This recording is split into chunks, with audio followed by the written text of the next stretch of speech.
season just brutal for them in unfriendly territory. Now here's Salmons, and it's good. Now here's Curry.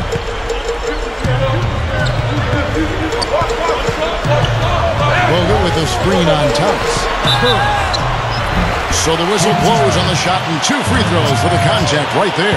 We look back at the road record for the Kings. Last year, Steve, 6-27 for them, and they just had a very difficult time finding ways to win and score on the road. Well, Sacramento's defense was awful last year, Kevin. No way to get around that. And when you don't play defense, you're not going to win on the road. It's too difficult. So that's the biggest thing, I think, heading into this season and looking beyond. Shoring up that defense will give them a better opportunity to win away from home. You know, like a lot of teams that struggle in the NBA, Kevin, the Warriors just could not close out games in the fourth quarter. And that's a fairly common theme among teams that aren't near the top of the standings. There's so much talent in the NBA, but the best teams really clamp down in the last 5 minutes, and they know how to win. Now here's Curry, following the miss by DeMarcus Cousins. And Thompson kicks to Curry. Gets it to go. You know, Kevin, they were a step late on their defensive rotation, and that helped them get right to the rim. Well, back to the Warriors, a lot of games ended with tough losses at the end of the fourth, but you could have expected that from such a young team. Well, a team with a lot of rookies, Kevin, playing heavy minutes, and a first-year head coach in Mark Jackson as well. Not surprising that they played close games and came up short in a number of them.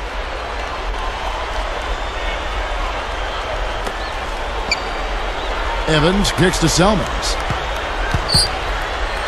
Over Barnes. And that's just one of their first 4 field goals to begin this game. Salmons, no luck.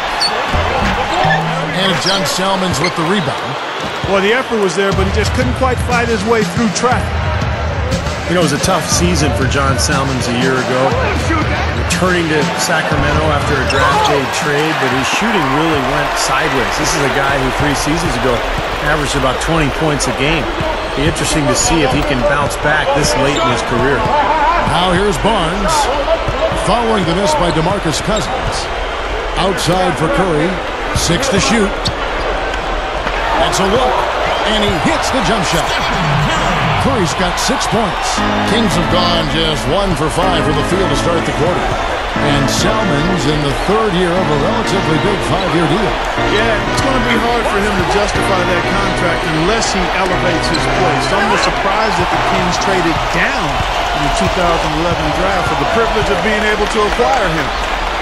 Now here's Thompson. Barnes kicks to Thompson. Over Salmons. And John Salmons with the rebound. The defense got away with one there. I mean, usually he'll hurt you if you give him that kind of a shot. And Thompson kicks to Salmons. Over Thompson. Salmons gets the bucket. The Warriors lead it. Curry with it. He has 6. This is it to Bogut. Pass to Barnes. That's good. That was a nice finish to an excellent possession. The Kings have gone just 2 of 7 so far. A little bit of a slow start for them. Thomas kicks to Evans. Working on Thompson. Thompson against Evans. Over Thompson. Evans can't get that one to fall. You know, that mid-range jump shot is not his strong suit, even when he gets a good look like that. Thompson passes to Curry. Outside Curry. Can't hit. And it's the Kings taking it the other way. Well, if you're a basketball fan, you remember Keith Smart hitting the game-winning jump shot for Indiana back in the 1987 Final Four. And went on to have a long career as an assistant coach in the league and now doing a nice job as the main man in Sacramento. Thompson with the